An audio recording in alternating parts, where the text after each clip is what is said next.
How could this happen? Chris Hansen investigates the decision-making that led to the disaster and whether government oversight was adequate. There, to me, appears to be something rotten in this cotton. Adolphus Towns is chairman of the House Committee on Oversight and Government Reform, which is investigating what went wrong. And there's no question about it. It's enough blame to go around. But the question is, where do you start?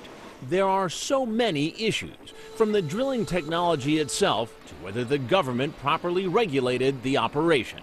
Gene Beck, a professor of petroleum engineering at Texas A&M, thinks it was more a matter of human error, bad decisions by supervisors on the rig. That is my opinion. Yes, that falls on the shoulders of BP. To understand what went wrong, you have to know how offshore oil drilling works. The Deepwater Horizon was there to drill for oil. Once it struck oil, its job was to seal the hole until the company, BP, decided to come back and pump it out. But sealing the hole can be a tricky task because where there's oil, there's explosive gas. It's sort of like having oil and gas under pressure in a bottle.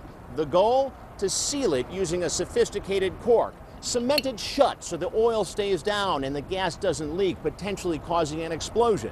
The question is, did BP go about it in the right way? Professor Beck suspects not and thinks he knows why. I do think that there were time pressures involved, time and cost pressures involved. BP was paying more than $500,000 a day just to lease the rig from a company called Transocean, and the drilling was weeks behind schedule. There's been testimony concerning a possible dispute on board the rig between Transocean and BP over whether to take the time to conduct important safety tests. The disagreement was supposedly over the best way to make sure no gas was escaping from the well. Tests were done, but it's not clear the results were interpreted correctly. Ultimately, somebody decided that there was no problem.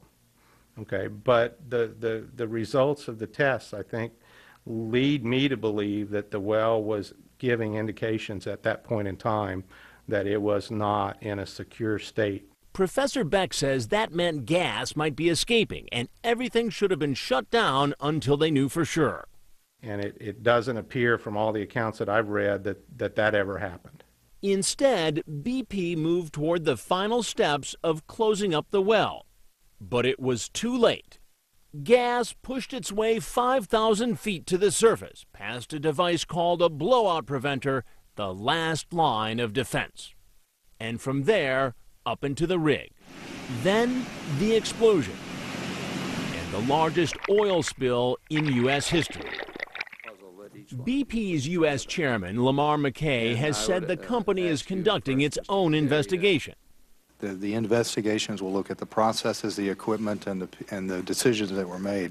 Government inquiries are now focused not only on decisions by BP, but also on the role of the Interior Department's Minerals Management Service, which regulates the industry.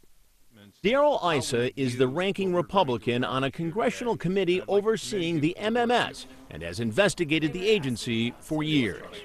Our findings showed a culture of corruption, a culture of being too cozy with the oil companies that inevitably was going to lead to a disaster. Whatever the relationship, MMS apparently didn't believe a disaster of this magnitude could happen. In 2007, the agency published this environmental impact statement for the region where the Deepwater Horizon would later drill. It looked at the potential consequences of a spill. Its conclusions? While deadly accidents were possible, the threat to beaches would be short-term and localized. The impact on wetland habitats, low and temporary. There is unlikely to be a lasting effect on marine life. And commercial fishing would recover within 6 months. So in 2009, when BP applied to drill at what is now the site of the disaster, MMS didn't require BP to do what's normally required by law, its own detailed study of the environmental impact of a spill. As we look at the Gulf today, what we see is that British Petroleum submitted a basic blank check. There was no chance, quote unquote, no chance whatsoever an environmental problem, therefore no need for a study of what to do if there was a leak. Did government inspectors fall down on the job? No question about it.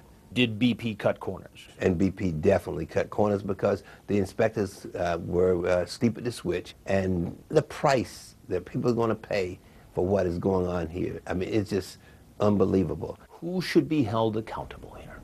BP and MMS, both.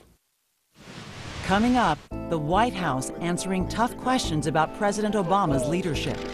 How can he be in charge if he has to rely on British Petroleum to actually do the work?